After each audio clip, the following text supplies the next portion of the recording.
An additional 4 billion was added to the original cost, Mr. President. So, additional 4 billion pesos That is correct. by December 2028, and this is being recorded, and we can go back again in 2028. So it should be completed December.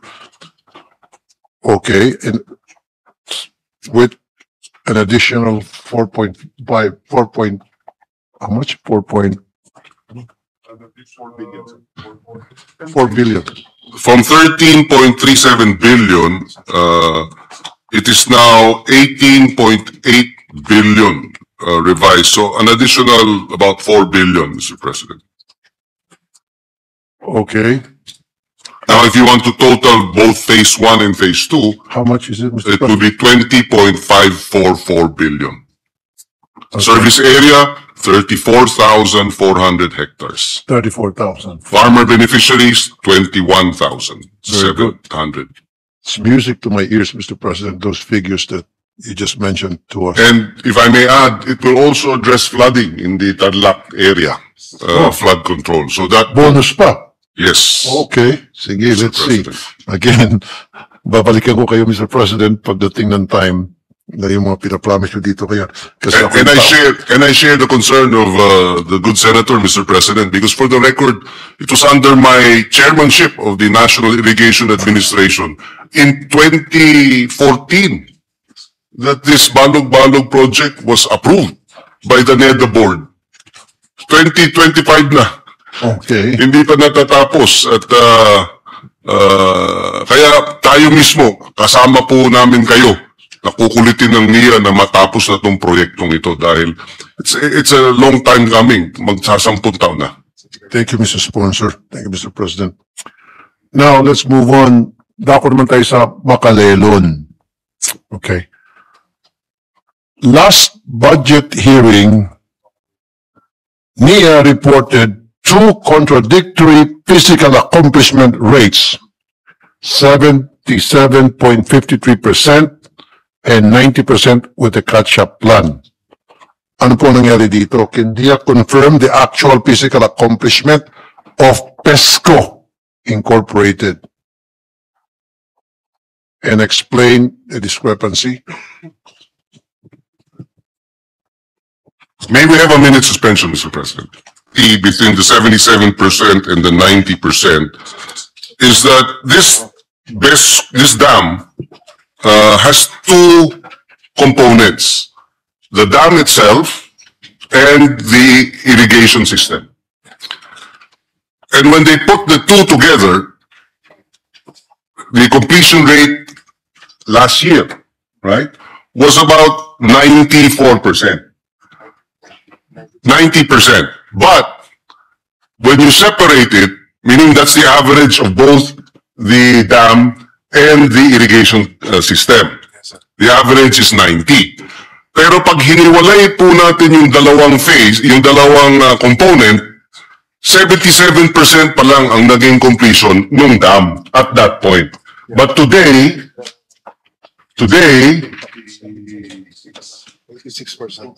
86.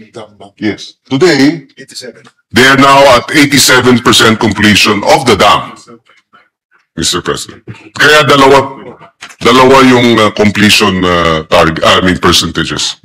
Ano kaya kung pagkaisay, isahin na lang natin, Mr. President, kailan ba talaga makukumpleto? Pag pinagkaisa ngayon, 93% na po ang completion rate.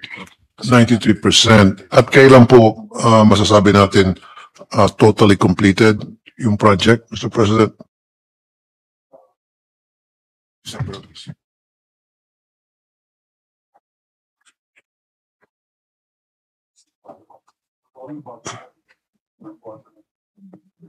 Yes, the target to complete all 100% is first quarter next year, Mr. President. First quarter next year. Again, babalikan ko kayo dyan, Mr. President. Now, so yung contractor ito Macalelon up to now is PESCO Incorporated, tama, Mr. President? Yes, sir, Mr. President. Aware ba kayo na ito'y natag sa flood control mga projects na naisumbong sa isumbong mo kay Pangulo website? Dahil sa 10 projects niyang mga questionable, Mr. President. Hindi daw nila alam. Ang binabantayan daw nila yung top 15. O at least yun yung alam nilang mga nabanggit ng But since na ito'y naisumbong na sa Pangulo, siguro, Mr. President, bantayan nyo at siguraduhin nyo itong mga ginagawa niyang project, infrastructure projects na ginagawa nito para sa NIA, busisiin ninyo na dapat it can withstand signal number 5 pa kung kinakailangan. Yes, binomonitor po nila ng husto at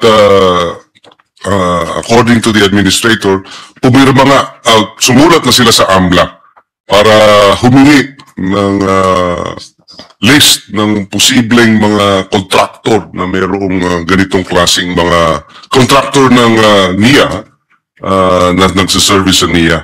So they are, binabantayan po nila. And when were you going to do like inspection and certification na yung project ay up to standard, Mr. President? Especially itong PESCO ay sinumbong na pala sa Pangulo.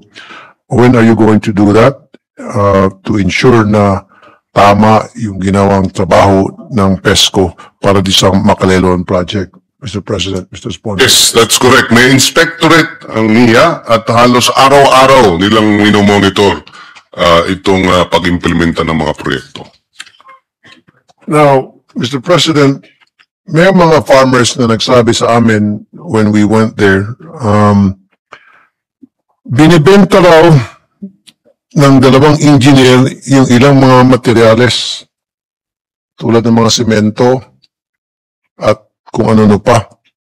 Kaya nangyayari, yung mga isinasaksak mo lamang daw doon sa project ay hindi lang substandard kundi fake pa. Na-mention yun sa video.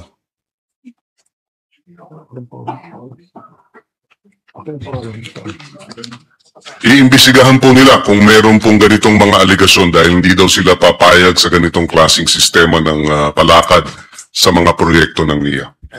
The farmers na nagsumbong sa amin, nag-mention sila a certain engineer Mark and Brin. Ito ba engineer ng mga contractor to o engineer ng contractor o engineer ng NIA? Engineer po ng contractor according to the NIA. Yes, BESCO. Engineer ng BESCO. Engineer ng BESCO. So ano pong papel ng BESCO dito sa Macalelon project? Mr. President. Sila ang contractor, Mr. President. Sila ang contractor. Okay. Well, then you have to investigate this engineer Mark and Brin. Dahil, Mr. President, kung ibinibenta niya mga materyales na dapat mapupunta doon sa structure sa project at pinapalitan niya ng kung ano na lang, bato, etc. Delikado po. That is correct, Mr. President, and the administrator will immediately look into this and investigate, Mr. President. And Mr. President, dapat periodically while under construction, yung dam o yung irrigation, someone from NIA should be doing some monitoring and inspection, Mr. President, to ensure that tama yung ginagawa nilang project. Meron po, halos daily, may resident engineer sila na nagbubusisi po dito sa status at yung construction ng mga proyekto. Then, Mr. President, you have to interview some farmers or maybe question these two personalities na nagbebenta ng mga semento at kung ano pa at ang pinapalit ay bato. Bato raw po ang isinasaksak na lang doon sa imbis na semento, sasaksakan ng bato tapos lalagyan ng palitada. Yes, Mr. That's President. dangerous, Mr. President. Definitely, Mr. President. But you mentioned two names, but isang engineer pa lang ang pangalan. Brin? Mark, Engineer Mark and Engineer Brin. They're both Dalawang tao. engineers, Mr. President. Engineer Mark and Engineer Brin. Pa-imbisigahan nila po kaagad. Okay. Thank you, Mr. President. Now let's move on to a different topic, Mr. President. But before that, let me be allowed to show a video presentation, Mr. President.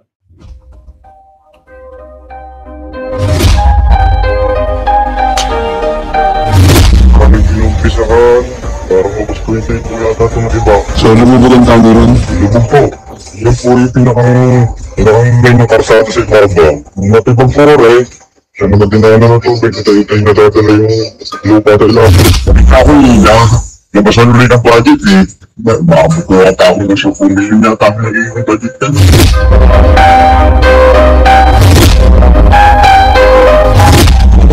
Pero parang ko, malapit na rin naman. Lalo na rin yung sa buhat ng mga ganun maging pag wala na rin ganun ganun dati.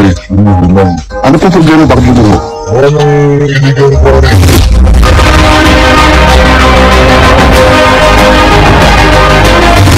Sabi lang nila na pinahuli ng version, hybrid. Wala na. Kakonsila po dito. Wala akong nakita ang nag-maintain na or daily or weekly or monthly. At sila dyan, diba, ang dami na siya yung mga dumi, basura sa ibabaw. So, nangyari niya, parang pusang loob ko na para yung makinakapag ito. During na laging baka kami na nagtatanggal para sumamay.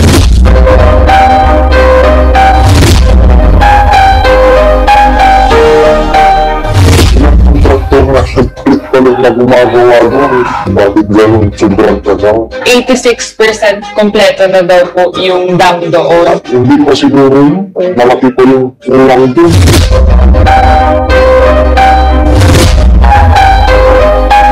Kaya po ng linggo, ma'am, ang lakas ng tubig dito, mapupong hanggang dyan. Yung simento na yan, ma'am, lubog yan, tapos dito, halos malubog na rin po yung gitna na yan. Tinambakan nila, no? Kaya lang, tinatanggal din. Mga magsasaka din. Dahil wala silang tubig eh. Dati yung mga nasa baba na hindi nagbubumba na ngayon. Pump, So, ibig sabihin tayo, kung matapos nila to, hindi na sila bumalik ulit. wala na.